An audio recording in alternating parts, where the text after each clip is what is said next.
Assalamu alaikum.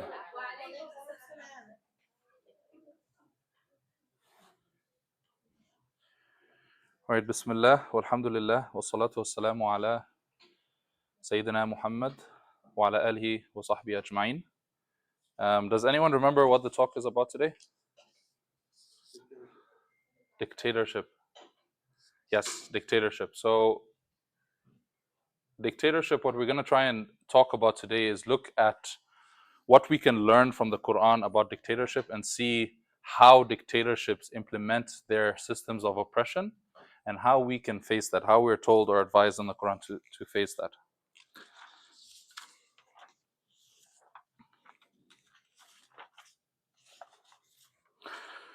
All right, so in recent months, as we scroll our news feeds, we see injustice after injustice after injustice.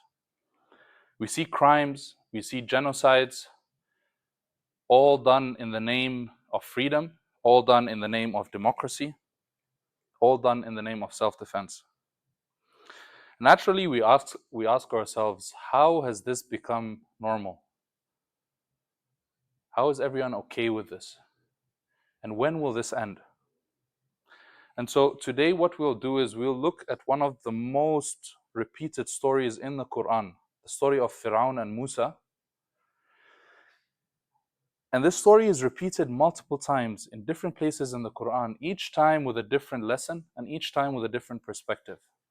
And what we'll try and do in this talk is to take and gather all these lessons and try to make a dictator's playbook and try and understand the psychology of a dictator and these oppressive regimes and see how they implement their systems and how we can fight that.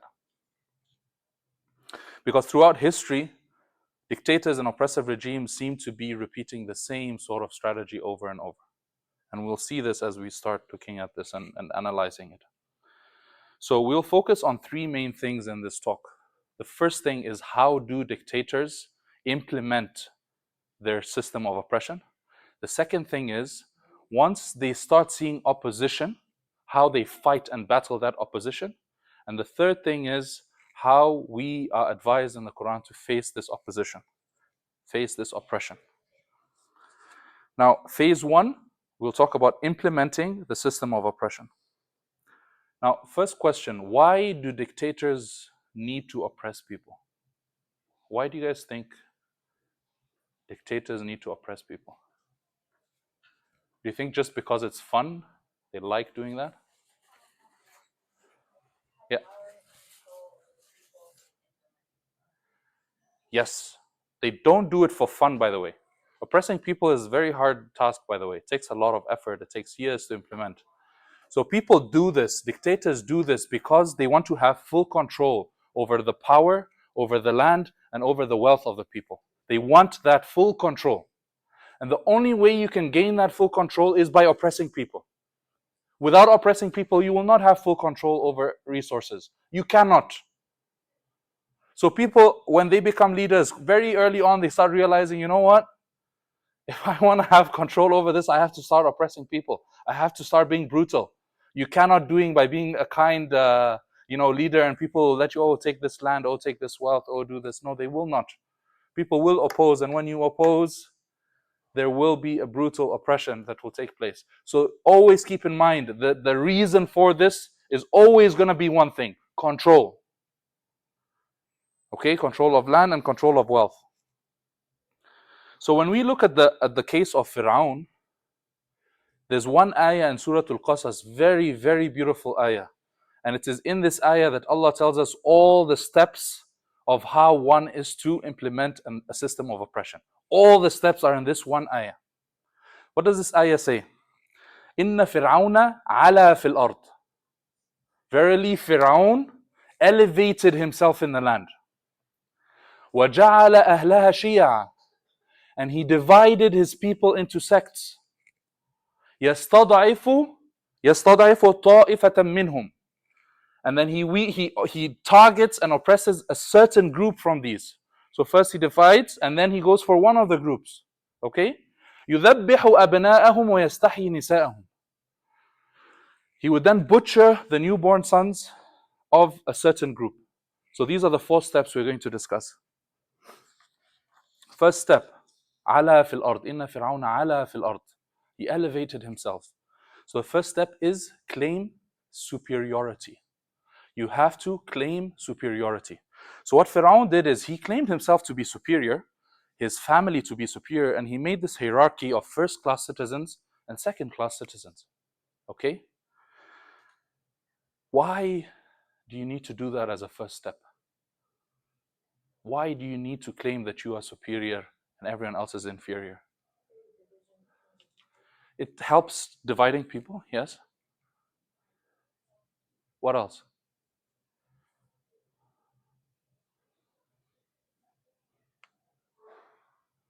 I mean, one can claim that they're not doing this because they actually feel, they might feel that they are superior.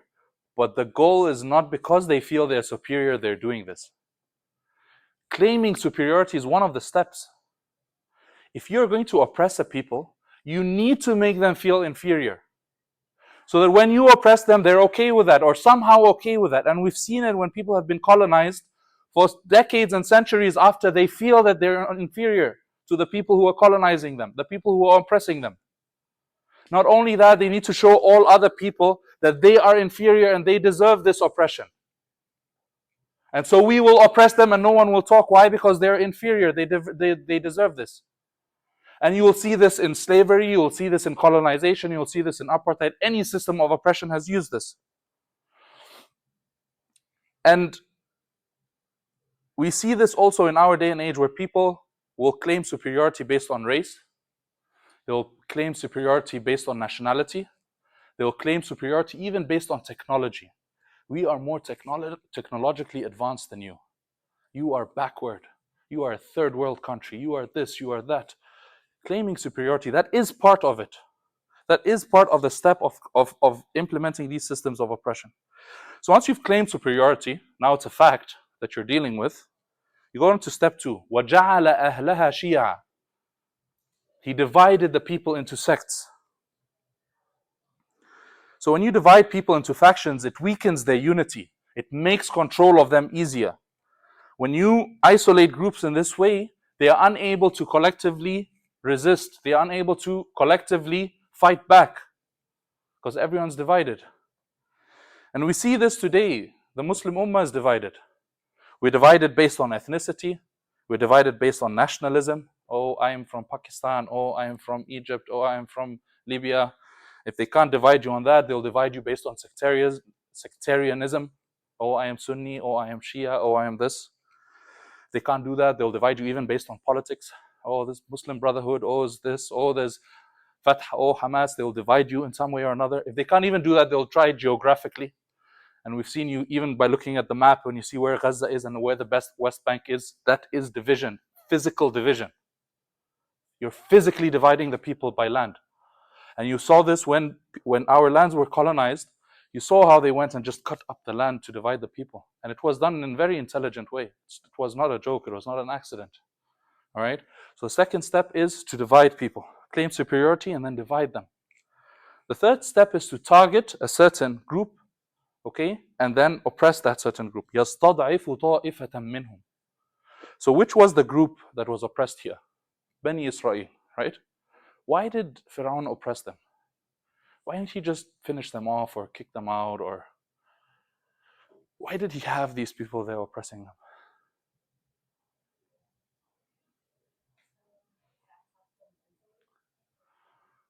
them? Yeah, but I don't think he had the time to just, do things for fun.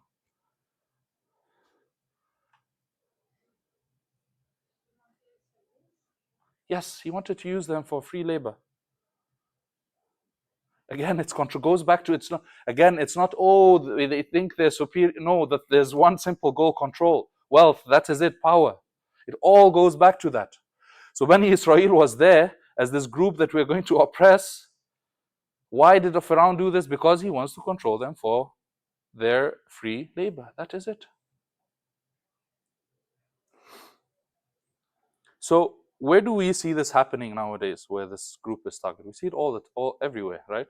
It will never be the case where all groups are fought at once. You cannot fight all groups at once. You cannot oppress all groups at once.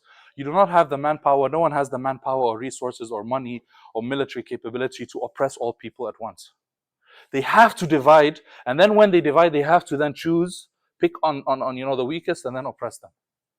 Now we see this everywhere. You'll see a statement saying, oh, we are going after the bad Muslims in Afghanistan, right? And then we will go after the bad Muslims in Iraq. And then we will go after the bad Muslims in Lebanon and the bad Muslims in Yemen. Oh, we're not going after all Muslims, just the bad ones, right? And obviously, who's the worst of the worst? It's the bad Muslims of Palestine. They are the worst of the worst. And Allahu A'lam where they will find the next bad Muslim. So the 3 steps so far: claim superiority, okay, divide the people, and then attack a certain individual. There's a 4th step. And the 4th step comes in the ayah, يُذَبِّحُ أَبْنَاءَهُمْ وَيَسْتَحْيِي نِسَاءَهُم. It's not enough that you divided and you oppressed. You need to instill fear. And that's the 4th step. Instill fear. So he didn't just oppress them. He oppressed them in such a brutal manner that he went and started killing their children, killing their sons. The newborn babies, not even adults, newborn babies. This was a method of just instilling fear. Like, I don't see any logic coming from this. Like, I thought about it. I just see the main goal. There may be other goals, but the main goal is just instilling fear. And you instill fear to the point so that you make sure that the people you're oppressing will never become a political threat, will never become a military threat. Not only that, you also want to make other people fearful so that nobody steps in to try and stop what is happening. So you want to oppress to the point and instill fear to the point where everyone is watching in silence because everyone is scared. And Firaun killing babies is not some story, by the way, in the past. It's something we see today. In Gaza, the lifeless children being pulled out of rubble, the decapitated and the amputated children. And the new term that we've only heard in Gaza and being used in massive numbers, WCNSF, Wounded Child, No Surviving Family. If this is not to instill fear, then I don't know what it is. Some people say, oh, it's just because, it's a sickness or people are killing just for fun. No. These are strategic things that are being done. They are intentional things that are being done to instill fear, to make sure that you will never oppose oppression again. And no one will ever oppose oppression again. It is very intentional. It is very intentional. It is not an accident. So this was phase 1. How you actually implement a system of oppression. But then when you implement the system of oppression, what will happen? There will be people who oppose. There will be opposition. So in the story of Firaun and Musa, what was the opposition? It was Musa alayhi salam. It's a very miraculous way that the way this opposition came to being is very miraculous. So while Firaun was out there getting all these newborn kids, Musa alayhi salam was placed in the palace of Firaun. And Firaun did not know this. Not only that, he could not stop his wife from adopting this baby. He couldn't. Firaun, this big dictator, he couldn't stop his wife from doing that. Not only that, Allah sent Musa's mother into the palace to raise her son. And this transformed Musa and his mother from oppression and poverty into what? Comfort and wealth. This is not irony. This is not luck. This is Allah showing that He's in control of everything. Why are you worried? He has control over everything.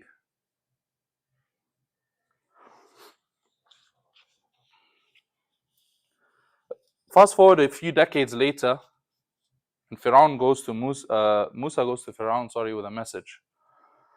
What does he tell?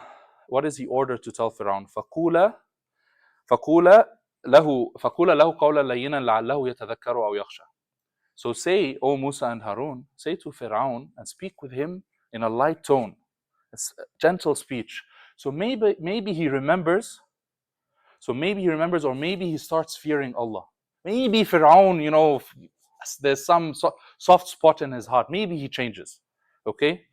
The other thing he was told is to tell Pharaoh, فَأَرْسِلْ مَعِيَ بَنِي إِسْرَائِيلَ وَلَا تُعَذِّبْهُم. Send with me Bani Israel and stop torturing them.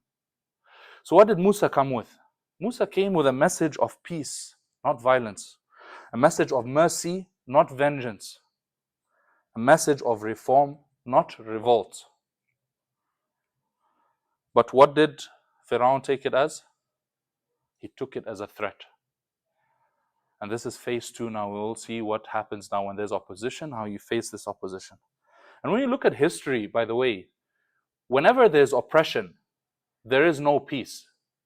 When there's oppression, there is no peace. If you want peace, you have to end things like Jim Crow laws. You have to end things like apartheid. You have to end things like slavery. If you want peace, always ending these systems of oppression has caused peace to happen after it. Always, throughout history. And it's systems of oppression that are the ones that are causing the lack of peace, not the other way around. Similarly, lifting the blockade, stopping the killing, and ending the occupation is what will cause peace to happen. Not sitting on a table and talking about nonsensical deals between, I don't know, who's making deals between who and who. If you want actual peace, end occupation. End injustice, peace will come. They know this, but they don't want to. Why? It all goes back to what? Control. They don't want peace. They want control. And to do control, you need to oppress. Okay? So it's this cycle. All right, so phase 2. Now, phase 2, we enter now, there's opposition. Musa has come and publicly opposed Pharaoh. All right? We're going to face this opposition. Now, we're told about many strategies that were used, that Pharaoh used to oppose the opposition, to fight the opposition. First one is demoralizing the opposition. So you have this opposition, you demoralize them, you attack the person who's coming to talk, you attack them morally. So in Surah Shura, Pharaoh tells Musa, وَفَعَلْتَ فَعَلَتَكَ الَّتِي فَعَلْتَهَا وَأَنْتَ مِنَ الْكَافِرِينَ. And you did that one thing. Pharaoh's saying, you did that one thing when you were ungrateful. What's that one thing that Pharaoh is talking about to Musa? The one thing that Musa did. Does anyone know? He killed the soldier of Pharaoh. So who's saying this? Pharaoh, the one who basically committed genocide, killed thousands of people, is saying what? Hey, Musa, you killed that one guy a long time ago. Do you remember? Do you remember? So he's attacking the moral authority of Musa, so that anything that is said afterwards doesn't matter. So people don't listen to the message. Oh, you want to listen to this criminal? This is a criminal. You want to listen to the criminal? Don't listen to the criminal. So whatever the criminal says after that, you don't listen to. What have we seen that is similar to this in this day and age? Do you condemn? Do you condemn? The most famous question. Why are you always asked, do you condemn? Not that anyone cares if you condemn or not, or that whether you condemn or not is going to make a difference. It is a strategy that is used to attack you morally. Before you start speaking, you are put in a position where you are in the negative. You are underground. Everyone is starting from above the ground. You are starting from underground. You are put in a position of defense where you now have to defend some actions for someone you never met, and you are in that position now. Do you condemn? Do you remember that thing that you did?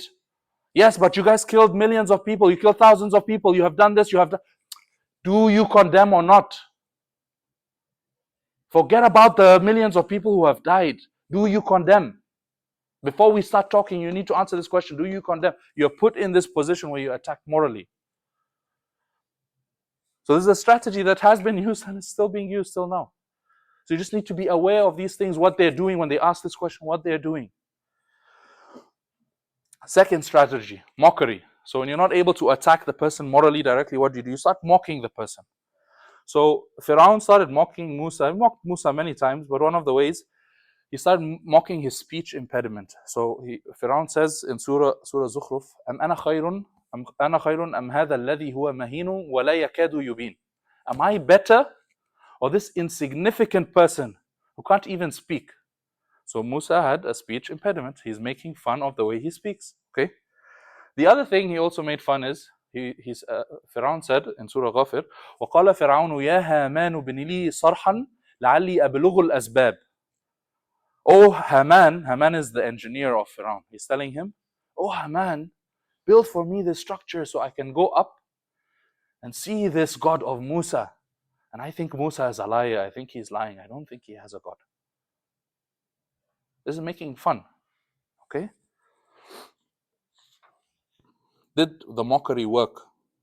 Yes. Allah tells us it worked. Allah tells us in Surah Zukhruf, فَاسْتَخَفَّ قَوْمَهُ فَأَطَاعُوهُ إِنَّهُمْ كَانُوا قَوْمًا فَاسِقِينَ. That this is how, thus he fooled his people, and they obeyed him. Verily, they were rebellious people. So this mockery worked. Why? Because they were a rebellious people.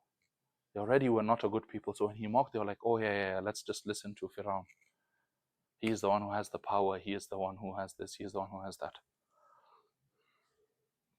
Similarly, we see Muslims being mocked everywhere, right? Islam being mocked, our Prophet ﷺ being mocked. We are portrayed as angry people. We're portrayed as being from the desert, only knowing how to ride camels, angry people, big beards. That's all you're being portrayed as. So that whenever you talk with someone, in their mind is this angry person with a big beard and, jumping to go to, they're just ready to fight and anytime, get into war as soon as, they're not people, non-civilized or barbarian or whatever. That is the general idea they want to put in people's minds. Strategy 3. Spread rumors to demonize the ideology. So now when attacking the person does not work, attacking him morally does not work, okay? Mocking the person does not work. This is, let's say, AKA using logic. This is now the strategy of trying somewhat to use logic. It's not logic. I use the term spreading rumors. Okay, but somehow these rumors may have some logic to them, where they play on people's hearts and people's fears, where they start getting worried. So what are some of these rumors that were spread? Firaun said, "Inni akhafu an yubaddila dinakum aw an yudhira fil ardi al-fasad."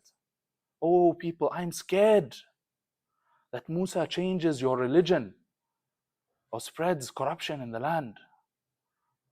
Oh, how sweet of Firaun. He's so worried about the people. This big mass murderer, he's worried that he's going to change the religion and spread corruption. What else did he say? The sorcerers and Pharaoh's family, when they were talking, they said, قالوا إن هذان لساحران يريدان أن يخرجاكم من أرضكم بسحرهما ويذهبا بطريقتكم المثلى. Oh people, these are just two sorcerers who want to kick you out of your land with their magic, and they want to do away with our exemplary ways. They want to get rid of our exemplary ways. وَيَذْهَبَا بِطَرِيقَتِكُمُ الْمُثْلَى. What else was said? قالوا أجئتنا لتلفتنا عما وجدنا عليه آباءنا وتكون لكم الكبرياء في الأرض. Did you come to drive us away from what our forefathers used to do? And you and your brother, you want to have grandeur in the land? These are all rumors and logical arguments being made by Firaun. Okay, let's look at these accusations being made and let's try and compare them to things that we hear nowadays. They want to get rid of our exemplary ways. Where have we heard that before? They want to get rid of our exemplary ways.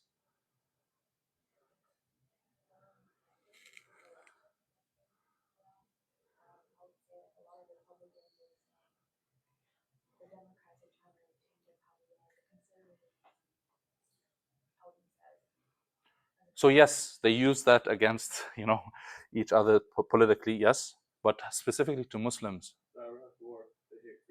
They hate our freedom. We have freedom. They don't have freedom. They hate us because of that. Like, what? You guys have freedom when we hate you because of that? We suddenly hate you because you guys are free people and we hate you because of that? And we must go fight them because they don't have freedom. We must give them our freedom. What freedom? I don't know, but we must go give it to them. They want to get rid of our exemplary ways. If they have their way, they will get rid of our freedom. They'll take away your freedom. So people are at home scared. Oh no, they're going to take away our freedom. What freedom do you have? I don't know, but they're going to take it away. What else? He wants to change your religion. Where have we heard that before? This one has been used exactly as is. Muslims want to force convert you. If they have their way, they will force convert you. Islam was spread by the sword. They are force converting everyone. This one is used as is. He and his brother want political power. They want power in the land. What is similar to this? They want power in the land. They want to spread Sharia law. If they have their way, they're going to spread they have their laws now that they're going to want to spread.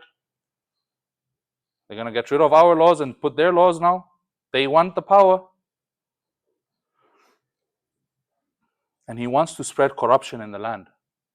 Oh, these are a bunch of violent people and terrorists. Terrorists. Same thing. They want to spread corruption and terrorists. That's why the word is used specifically for Muslims. It's not an accident. SubhanAllah, it almost seems like there's some sort of like magical secret playbook that dictators use throughout history, and it's stored somewhere, and whenever a dictator gets lost or he doesn't know what to do, he goes and reads it. The same thing, they're doing the same strategies over and over. Fourth strategy, when it doesn't work, attacking ideology is not working, attacking the person is not working, attacking, mocking the person is not working. What do? All of this is Firaun just talking. Now you got to go and spend some money. You go and gather your magicians. So the lies and the mockery didn't work. Why? Because Musa came with the truth. Musa came with miracles. Talking against miracles at some point in time is not going to work.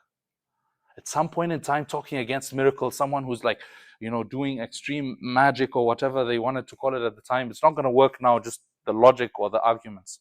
So he had to go and get magicians to face this truth.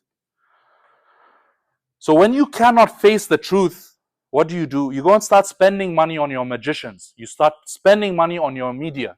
You start spending money on lobbies. You start spending money on politicians. You start spending money on your propaganda machine. How have we seen this in recent months and this year? We know a famous lobby, APAC. How much has it spent this year just on elections? 100 million. You know how much it used to spend in previous years? 3 to 5 million. When you go and look at annual spending, it was 3 to 5 million average. And like, let's say over a decade ago, it was even less than that. 100 million. They are spending their money now on their magicians. They have to. And you need to see this as a sign. You need to see this as something that's happening. It's not that they're not doing this because they feel they have full control. They are doing this because they feel they are losing control.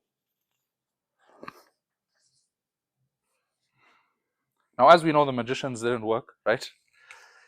And we'll come back to that in a bit. But when that strategy doesn't work, then you just go to, old-fashioned classical oppression.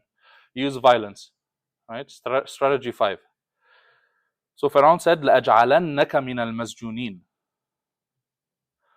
قَالَ لَإِنِ اتَّخَذْتَ إِلَهًا غَيْرِي لَأَجْعَلَنَّكَ مِنَ الْمَسْجُونِينَ. If you take any other god beside me, he's telling Musa, I will imprison you. So he started with what? Threats of imprisonment. Okay, when that didn't work, he said, ذَرُونِي أَقْتُلْ Musa. Let me kill Musa. He's asking, it's a very interesting question. Why is he asking people, please let me kill Musa? Why does he need to ask a question before he does it? Yeah, they show you they are democratic.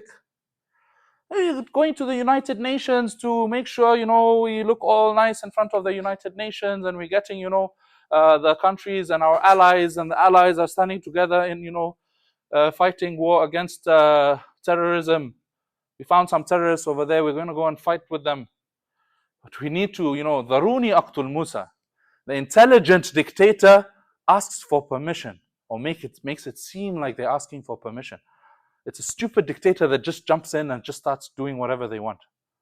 So Allah's showing us Fir'aun seems to be this very brilliant, intelligent dictator.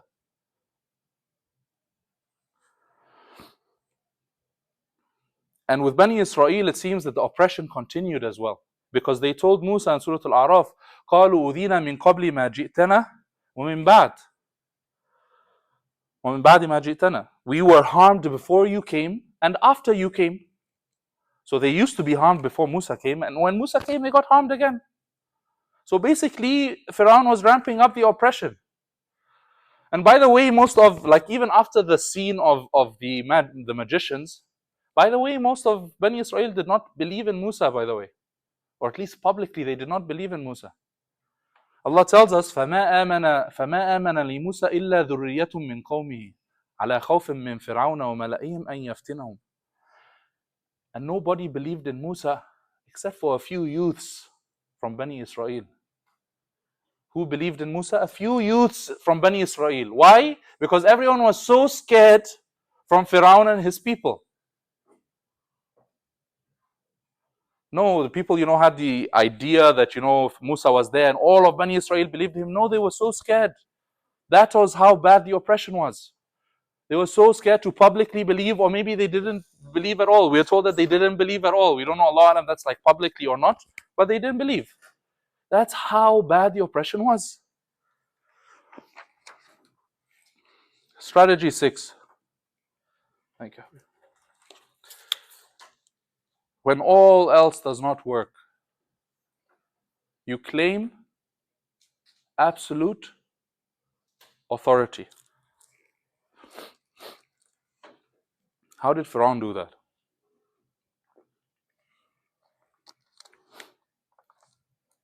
قَالَ أَنَا رَبُّكُمُ الْأَعْلَى. He said, I am your most exalted Lord. I am your God. Not all pharaohs did this. This was a unique thing that Pharaoh did this, that he claimed to be God. And if we believe that Fir'aun is Ramses II, when you go to the temple of Abu Simbel, you see the drawings of Fir'aun where he draws himself as the same size as other gods. He has elevated himself to God. Not only God, he's the most highest of the gods. Rabbukumul a'la. Okay, so what is this claiming authority? What has this got to do with oppression nowadays? ICJ? Oh, we don't accept their claims. ICC? Oh, we don't accept their jurisdiction. United Nations? Oh, we don't care about their resolutions. Claiming absolute authority. Claiming no one is able to hold us to account. Zero accountability. If this is not Ana Rabbukum al-A'la, then what is? If you cannot hold someone accountable in any way, then what is? They're acting as gods. No one can touch us.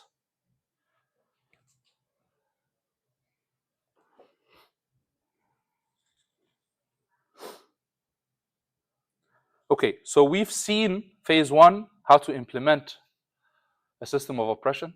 We've seen phase 2. Once you've implemented this system of oppression, people start opposing. How you fight this opposition, right? Now we talk about the third part. What do we do? So before we move on to that, does anyone have any questions or any comments or anything? Yes, go ahead. So in terms of dictatorship, what's your thoughts on kings? Would you consider them in the same category? So I will define dictate. Sorry, good point. The question is, in terms of kings, do they or would I put them in the same category as a dictator? I will not define dictator as how close they are or far from democracy. I will not define a dictator as how close they are or as how far they are as a democracy. Maybe linguistically that's what a dictator is. But my point here is someone who is unjust. So if you're oppressing your people, then that to me is what I'm talking about here. I'm not here to talk about whether you're applying democracy or letting people talk or not. That's not the point of the point of the talk here. But it's a good question. Yeah, someone could be a dictator, but be a very good dictator, not oppressing people. Like we talked last week about Dhul Qarnayn. Dhul Qarnayn did not seem to be like a very maybe he was a king. Maybe I don't know what Dhul Qarnayn was. Maybe he was not running democracy and elections, and he was elected. Maybe he was a king, but maybe he was a very just king. Dawood alayhi salam was a very just king. Sulaiman alayhi salam was a very just king. So just saying king means you're automatically a dictator or a bad person I will not define it that way. Okay. Very good question though. Anyone else? Yeah. Wasn't there something about Musa's, or no, Bani Israel, the boys were getting killed because there was a prophecy as well? Yes, that is part of it. There was a prophecy that someone from Bani Israel will come and overthrow you, the magicians or the sorcerers or the future tellers or whatever. Pharaoh told him that, and out of fear he started actually killing the people. And it said also in some tafsir that he would kill 1 year and leave 1 year. He needs them to work. So if he just killed everyone off, no one would work, right? So he'd kill 1 year and leave 1 year. Kind of like mowing the lawn. Yeah. Okay. So what actions can we take? First action, before I say what the action is, I want to ask a question. When Musa alayhi salam was given the mission, okay, now you have a mission. Go to Pharaoh and do. What was the first action that Musa did?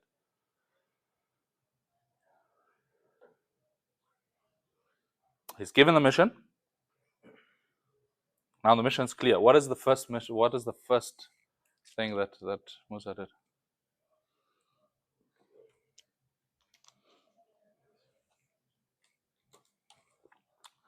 Dua. قال رب اشرح لي صدري ويسر لي أمري واحلل عقدة من لساني يفقهوا قولي واجعل لي وزيرا من أهلي. And he kept on going, dua and dua. Even the way in which the dua is when you're reading it, it's like someone is making dua out of fear, out of being worried, out of being scared. Oh Allah, help me with this, make it easier for me. رب اشرح لي صدري, expand my chest. ويسر لي أمري, and make my task easy. واحلل عقدة من لساني, and untie the knot in my mouth, in my tongue. يفقهوا قولي, so that they can understand me. واجعل لي وزيرا من أهلي, and make my brother as a companion or a minister or a helper to me. So he identified that the mission is very, very hard, and he's asking for an ally, his brother. And it's not bad to ask for allies, it's not bad to ask for help. He asked Allah, I need help. And in another place he says, oh Allah, my brother speaks better than me. Yes, Musa, from what we see, had very, very strong personality and very strong strength, but he did not speak very well, as in like he had a speech impediment. When Musa went to his people, they're so oppressed and so scared, I just told you, none of them believed. What did he tell them? What did Musa tell his people? Could someone close the door, please? قال يا قومي إن كنتم آمنتم بالله فعليه توكلوا إن كنتم مسلمين. O my people, if you truly believe in Allah, then put your trust in Allah, have tawakkul in Allah, if you are to say that you are true believers. Wait, so he didn't tell them, oh, you need to fight and stand up and do. No, first thing he told them is to do what? Have tawakkul, have trust in Allah. First thing. Second thing, what else? What's the second thing Allah tells us was told to Bani Israel? وَاجْعَلُوا بُيُوتَكُمْ قِبْلَةً وَأَقِيمُوا الصَّلَاةَ. And make your houses into a qibla and perform salah. Oh, we're going to face oppression with salah? Yes. We're going to face oppression with dua? Yes. Last talk we talked about the types of oppression and how we face oppression. And the talk before that we talked about your actions meaning nothing and all the results are with Allah. Why doesn't Allah just stop the oppression? Can't Allah intervene in a second and just stop the oppression? The goal is not to stop the oppression. The goal is life is a test. You are being tested. Bani Israel was being tested. We are being tested. How will you do in the test? It's not how quick Allah is going to intervene to stop the oppression. That's not the goal of all of this. So what you need to do is, you're in this test, you need Allah to be with you while you're going through this test. You need Allah to be your helper. And you cannot have Allah as your helper if you're not making dua. If you are not consistent in your salah, then you cannot have Allah as your helper. Then anything you do after that is useless. Oh, I will do this action, I will do that, I will do. Then you're failing your test before you even start. If you're just dependent on your actions. This is why Allah is telling us the first thing, make dua. The second thing, make salah. Salah and dua, don't belittle. Never belittle dua and salah. Never. It's like, oh, we're going to sit here and just make dua and salah. That's all we can do. Yes, if that's all you can do, then that's all you do. Don't belittle it.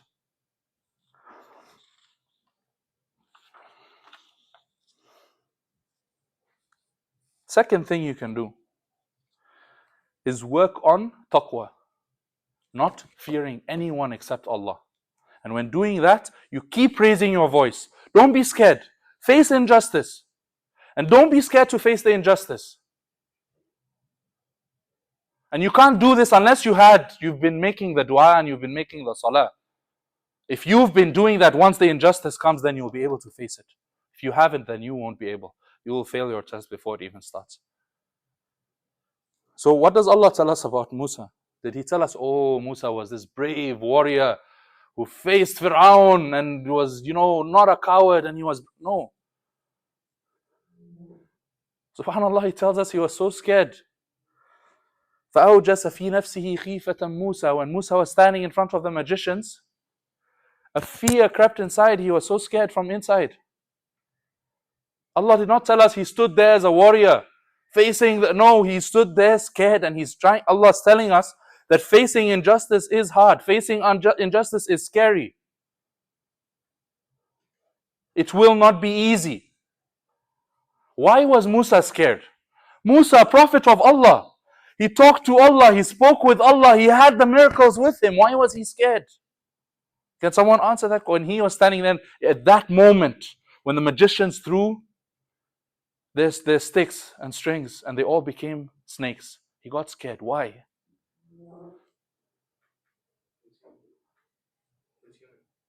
Yes, he was human. But logically, let's make a logically, why did he get scared? Impressive display. Obviously, they probably had, their money thrown around, and they're probably dressed up, and yes, they probably had their display of power. But what else?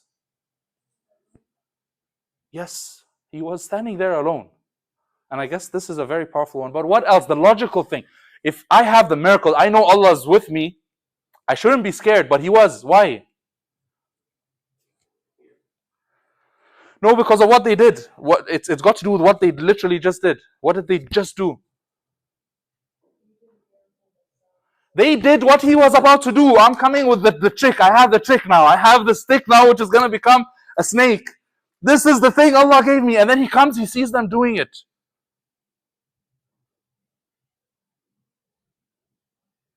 It's natural for him to stop and say, wow, what am I going to do now? I came with one stick. The trick that I had, they came now with hundreds of sticks. What am I going to do? What is my one stick going to do? What is my one word going to do? What is this one thing that what will I do alone?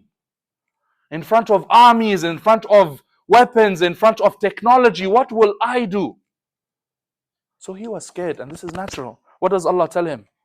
قُلْنَا لَا تَخَفْ إِنَّكَ أَنْتَ الْأَعْلَى. Do not be scared. You are more superior than them. You have the truth. You have the truth on your side. Do not be scared. When you have the truth on your side, you do not be scared. I know it can be fearful for you to face injustice. It is hard. Musa alayhi salam was scared. So I understand it is hard. But sometimes silence is the wisest thing to do. Sometimes silence is the wisest thing to do. What I will advise everyone is not trick themselves, not fool themselves into thinking that being a coward and being scared is the same as being wise. If you're a coward and you're scared and you choose to be silent because you're a coward and you are scared, then that's fine. That's okay. Everyone has their test and they do their test differently. But that is being a coward and that is being scared. It is not wisdom. Don't come and say, we are being wise. No, you're not being wise. If you are being wise, then that's fine. Sometimes there is wisdom in silence.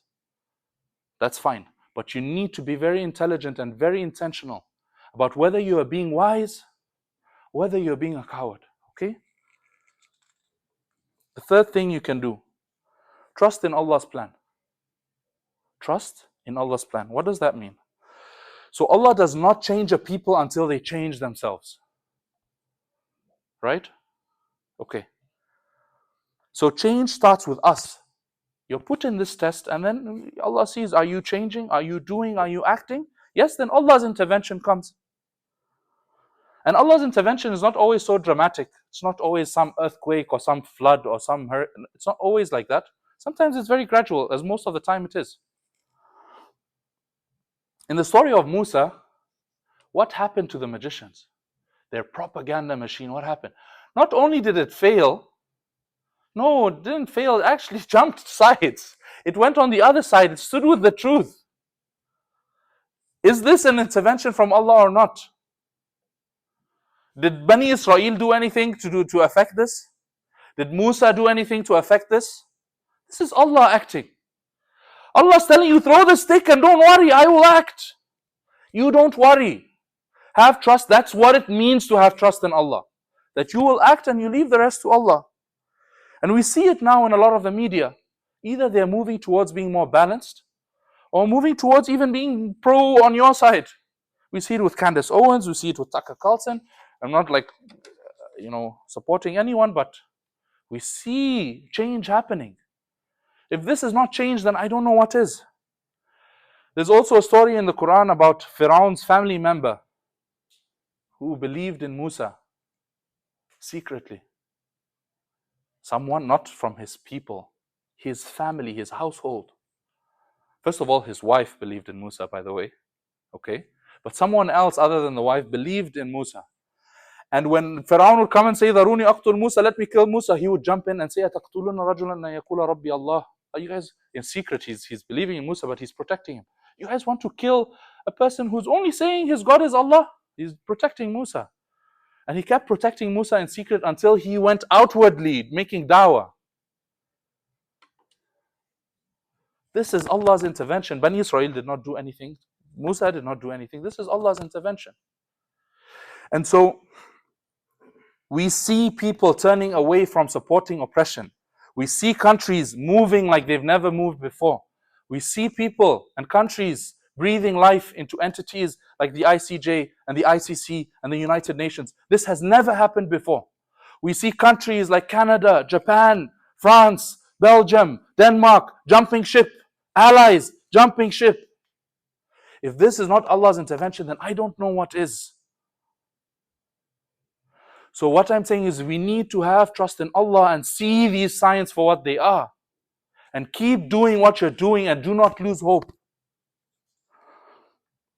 The fourth thing you need to do is recognize the signs of decline and turn back to Allah. We are going through signs of decline. What does that mean? What were the last signs sent to Firaun and his people? The plagues, right? Diseases, the locusts, all of these things, right? What does that mean in our day and age? When we see societal diseases spreading, when we see the family unit being broken apart, when we see all these this disease in society spreading, that is these signs. That is society in decline. That is society breaking apart from within. That is Allah's intervention.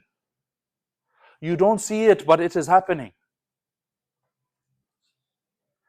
And this is why we see a lot of people turning to Islam, seeking truth, seeking stability, seeking something that just makes sense with all the nonsense that's going on. Brothers and sisters, we must remain steadfast. The ummah is rising and uniting like never before. Allah sees your efforts and His help is near. Stay strong in your faith and never lose hope. Okay? So, quick recap. We looked at dictators and how they implement their systems of oppression. We've seen once you start opposing or fighting the system of oppression, what they do to fight you back in their strategies. And we've seen what you can do and what you should do. Just keep doing what you're doing. Don't lose hope. The story of Musa teaches us that one man stood against an entire empire. One man. It's not a people, it's not a group, it's one man. But he had Allah with him and he prevailed. Musa's simple staff defeated hundreds of snakes. In today's world, your staff or your stick could be a word, it could be a post, it could be a donation. And we've seen recently what just throwing a stick could mean. When you have no energy and you have nothing that you can do and you cannot even move and all you can do is hold a stick and throw it, but millions of people see it and Allah gives you the honor because of that, we have seen what throwing a stick can mean and what message it can send to millions of people. Small actions that you do will be amplified by Allah if you are standing with the truth. Your success is not measured by immediate change or immediately stopping the oppression. Your success is in the fact that you acted. That's it. That means you're successful. Don't fall into the trap of thinking, what can I do? The danger lies in you doing nothing because you feel you're powerless. That is the danger. That is the failure. That is the failure. The injustice will end. We have seen this in history. This is the sunnah of this world. Oppressors rise and oppressors fall. Dictators rise, dictators fall. Nations rise, nations fall. It will happen. The question is, where will you be in this story? Will you remain silent like the people of Pharaoh? Or will you be like the believer in the household of Pharaoh? Or will you be like the magicians? Or will you be even just like the staff of Musa? You have to be firm in your trust in Allah and act with whatever means you have. If you have a media company and you can be from the magicians, go and do that. If you have such power and authority and you can be from the family of Pharaoh and stand against this, go and do that. If all you can do is just throw a stick and just talk, then you do that. All you can do is hit like, do that. Hit repost, reshare, do that. That is your stuff. That is your stick that you can throw. If you can do nothing but that, then keep doing it. What Allah amplifies, you don't know. In this story, you choose your role. You don't have to be a Musa. You don't have to be a Musa in this story. You choose who you want to be. And even if you are so oppressed to the point where you can do nothing, and to the point where you can say nothing,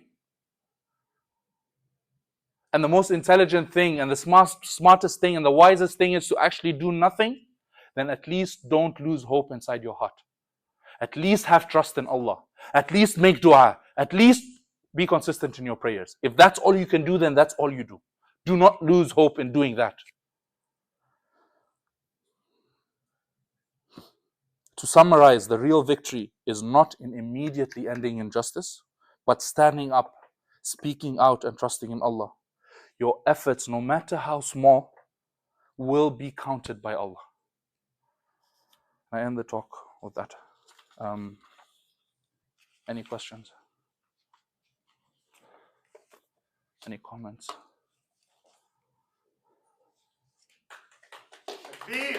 Hello.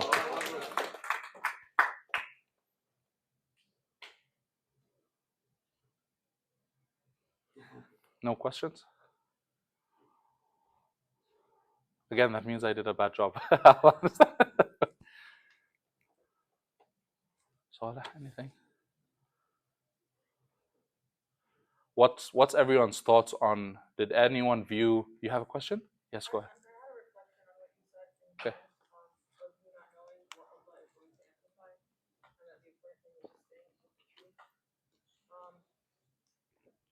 I guess like now more than ever, it's important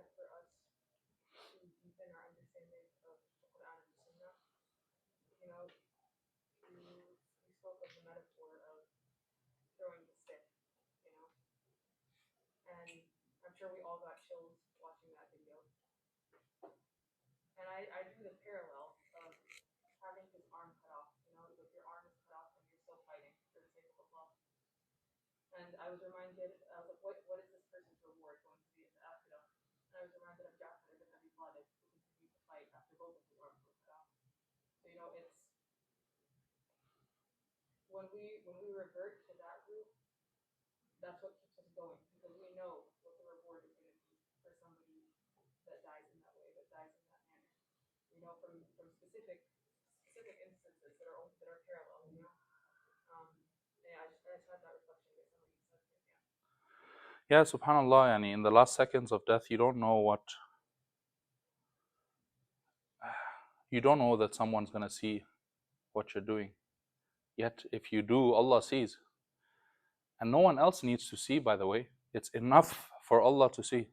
But subhanallah, when Allah honors, when Allah allows someone's action to be seen by the millions, subhanallah, there's nothing I can say more than that.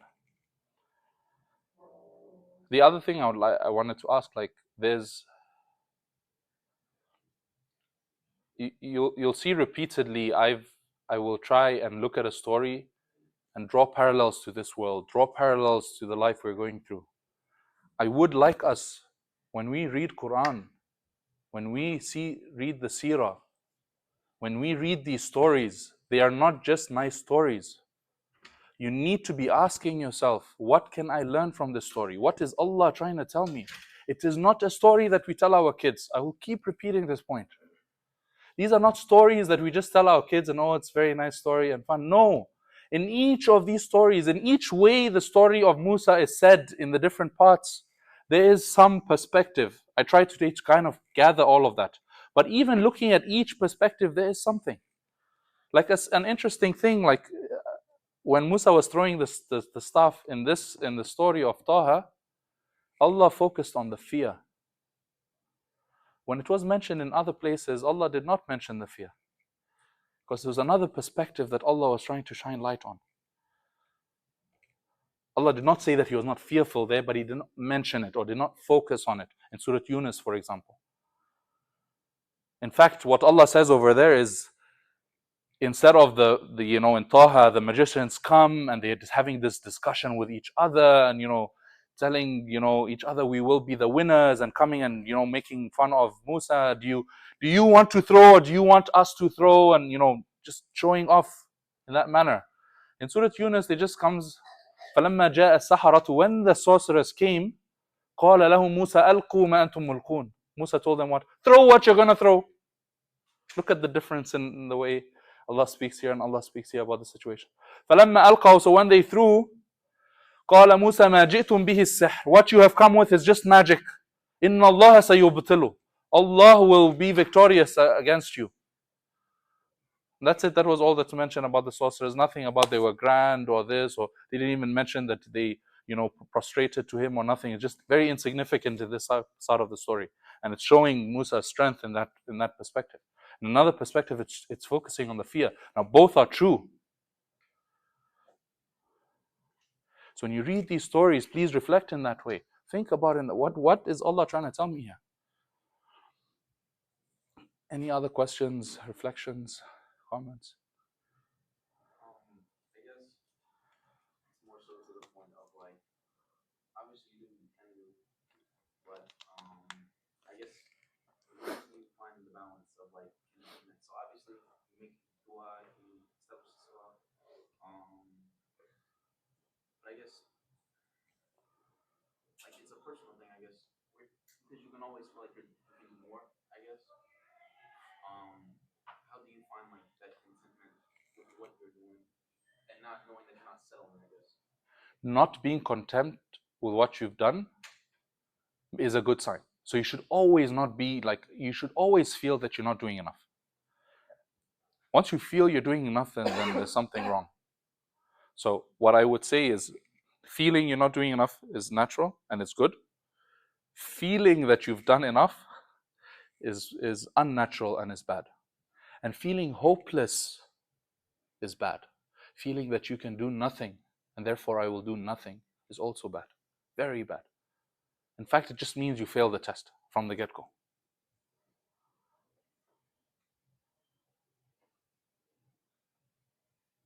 No questions, nothing. So what's everyone's thoughts on like on Firaun? What does everyone think about Firaun now?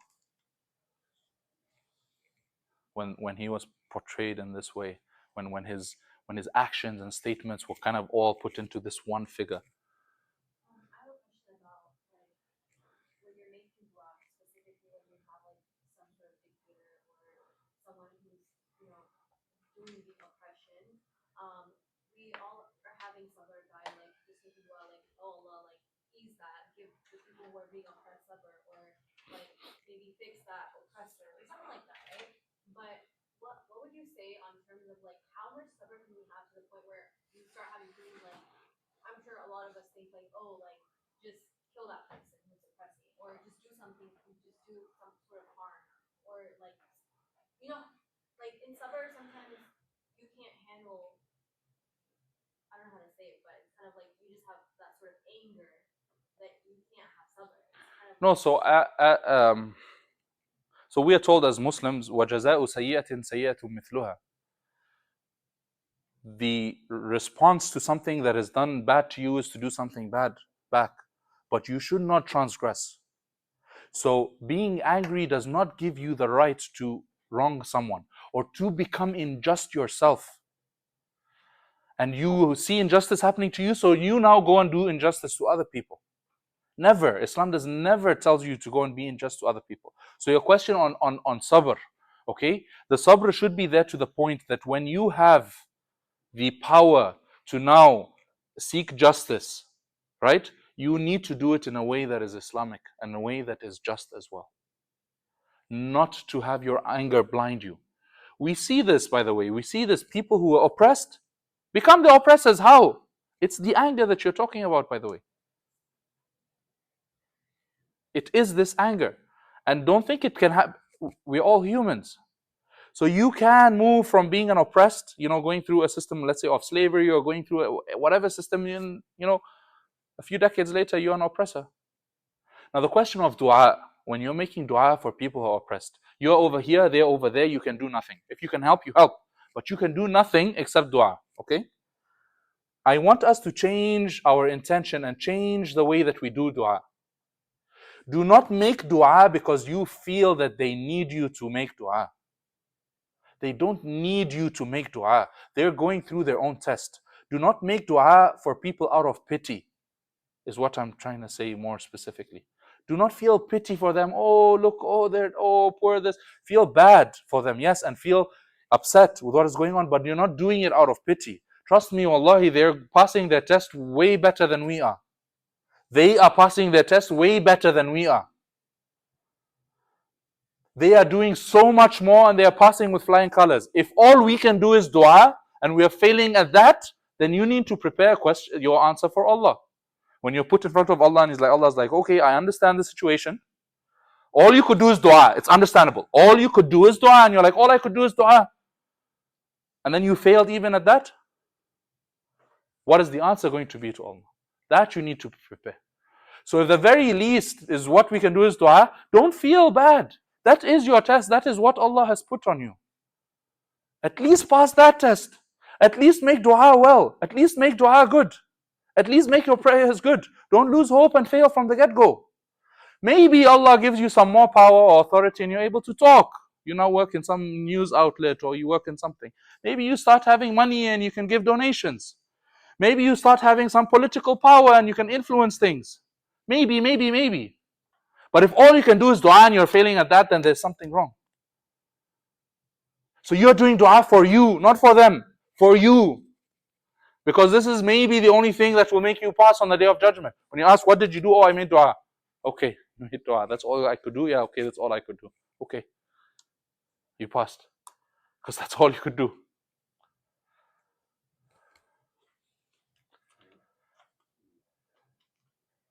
Good question. Did I understand correctly? Are you asking about whether or not it's okay to ask for the destruction of someone? I don't know what the question. Yeah. Whether or not it's okay to ask for the yes. That's in the Quran repeatedly. There's even an ayah in Surah An-Nisa that explicitly says Allah will not even allow Allah does not even like cursing. Forget about dua, which is you're asking Allah for something. Allah does not like cursing, as in being vile, something that's a sin normally, except for the person who's oppressed. Yeah. So no, you're chill. Like just make dua, want them to be. Musa did it. Yeah. Musa Like, did it. Musa said, Musa did say that. قال ربنا. The Sahaba is a dua for us to make for them.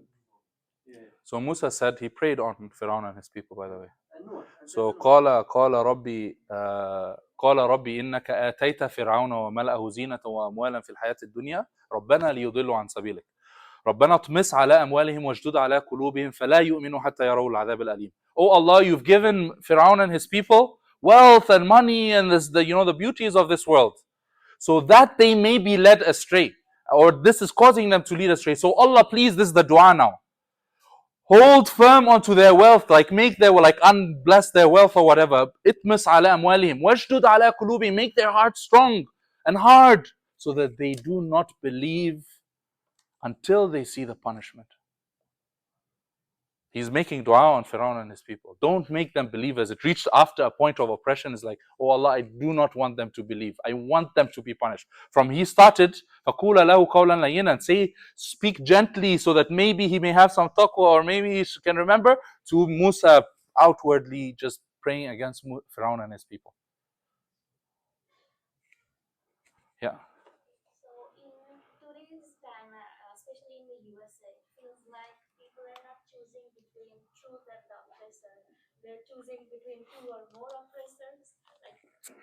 Like after November 5th, it feels like that, okay, they are oppressing us, I will choose the second oppressor. So in this kind of situation, what should be the... So I think it goes back to the ayah, فَاسْتَخَفَّ قَوْمَهُ فَأَطَاعُوهُ. Again, I want us to think of Firaun as a system, not as some individual. Okay? In this day and age. فَاسْتَخَفَّ قَوْمَهُ فَأَطَاعُوهُ. He has fooled their people, he has tricked their people, he has mocked their people, and they followed him. And we see that. We find people like total liars and they become our leaders. SubhanAllah, like how can you choose a liar? Convicted felon, he is always our leader now. Oh, this person has done this, always our leader. Like, it's almost like we're choosing the worst of the worst to become our leaders. And people are happy and people are cheering on. People even go as far as saying they are our savior. إِنَّهُمْ كَانُوا قَوْمًا فَاسِقِينَ. They were rebellious people. So it's a sign to show that the people are in a state, it's a litmus test. And as Muslims, this is why Islam is important. You do not say, oh, okay, just put an X on everyone and that's it. People need Islam. People need to see the truth. Islam teaches us to face injustice, not to be part of the injustice. So we need to show people that. You need to have an educational impact where you live. With your friends, with your neighbors in the university, you need to have that impact. Do not, I think this goes back to the talk last time where, remember the two neighbors? Don't cut off the neighbor. Give the dawah. Don't say, oh, there's a hopeless case. Look, you support this or you support that. You cut them off. Don't cut them off. Give the dawah. When the Michigan's Arab community support a specific party, it was very confusing, and it felt weird to me that, okay, after knowing all this, how can you publicly do that and mislead people? Let's Allah judge everyone, is what I'll say, depending on what is in their hearts. Someone can do something that is foolish or wrong with good intentions. Let's assume good intentions and let's keep doing what we're doing. I think, I want us to know that what the Muslims have done and what the Muslims have, the way they united and the way they spoke out against injustice in the last year is unprecedented. It has never happened. Do not belittle what has happened. I think issue sometimes is we think solution is to make some sort of, engineering design where we put some missile system and then, we protect the Muslim ummah with this missile and then nothing, no harm comes. This is not, we are not living in Jannah. Life is all about tests. Life is all about hardships. Allah can intervene and wipe out any oppressor. Wipe out any dictator. He could have intervened at any time and wiped off Firaun. He did not. There is reasons for this. There's lessons for this. Just as in the seerah, the Prophet ﷺ, and the Sahaba, they went through very, very extreme injustices. It was to build a generation that then spread Islam far and wide. So sometimes out of hardship comes something that is very good. You choose, it's kind of like you're sifting through the people and choosing the best of the best. And trust me, I see this happening now. And I see people turning back to Allah like I've never seen before, any time in my lifetime. And people are going to the masajid, and people are uniting, and youth are going to the masajid, and people are reading Quran, and people are trying to, this is at least from what I'm seeing around me. But it seems a lot of people around the world are saying the same thing. Why? It's because the people in Gaza and the patience that they have. Just the fact, the way they are facing the oppression, and the way they are doing it with flying colors, they're passing with flying colors, it is an inspiration to everyone. So am I saying oppression is a good thing? I'm not saying oppression is a good thing. But out of oppression can come good things. And maybe that is what Allah wants for the ummah. Don't be hasty. Don't be waiting for Allah to come and intervene quickly. Don't. Allah will intervene when He intervenes.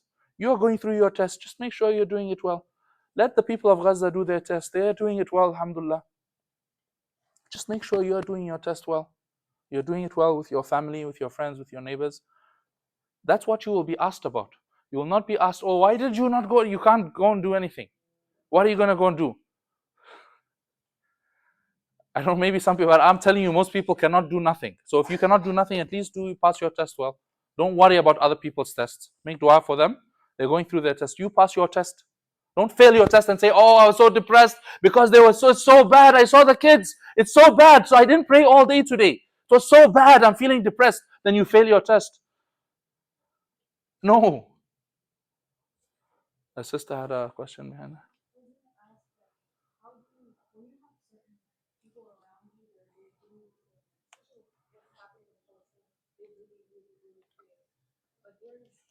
There's also this concept of your family has rights, so you also have rights over yourself. Because you see somebody kind of going down a path where it's like the grief is so much, the guilt is so much, that you see them kind of like they're not taking care of themselves anymore. It's getting to a point where the person is debilitating themselves.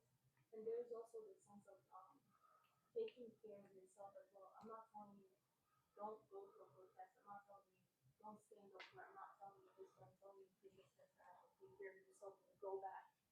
And it's like, I don't know how to say that to somebody without it coming off as I'm telling you or just don't do it. No, so I think what I've seen in recent times is a lot of people will jump to actions and being confident in their actions without doing the steps that we said, going back to Allah and making dua and praying. You're not solidified your iman and your faith and your trust in Allah, and you want to jump in to do the actions. Allah can do the actions. Like, I think this is what we're missing. Allah can do the actions. He doesn't need you to go and jump and talk. Allah does not need you to jump and protest and talk and fight. He doesn't need you to do that. He can intervene. So you jumping and doing to show that I can do is not, it should not be the goal. Okay, so always just, take a breath, go back to Allah, pray, make sure that your faith is solid, make sure that you are focusing on yourself first, not to be depressed and reach the point where you become hopeless. The hopelessness is what's dangerous.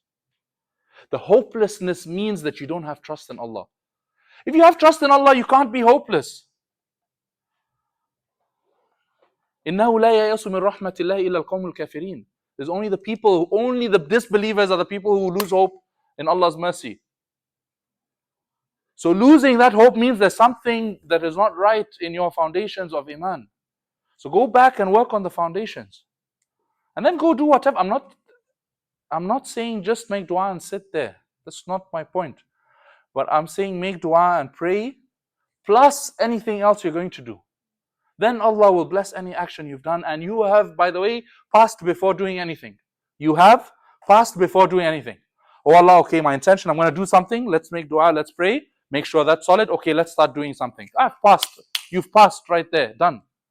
without knowing what you did, what the results, what the outcome. You have passed right there. That is your test in the world. I have trust in Allah, tawakkaltu ala Allah, done. You have passed. Does not matter you went to the demonstration, you freed a country, or you didn't free Palestine. Whether you did that or not, it doesn't matter now. If you've done absolutely nothing, you just had that intention and you went, and you died on the way. You've done nothing, right? It will be written for you.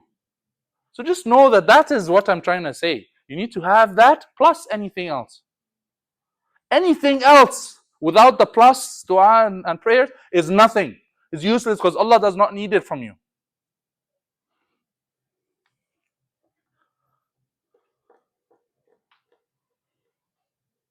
Let's have some pizza.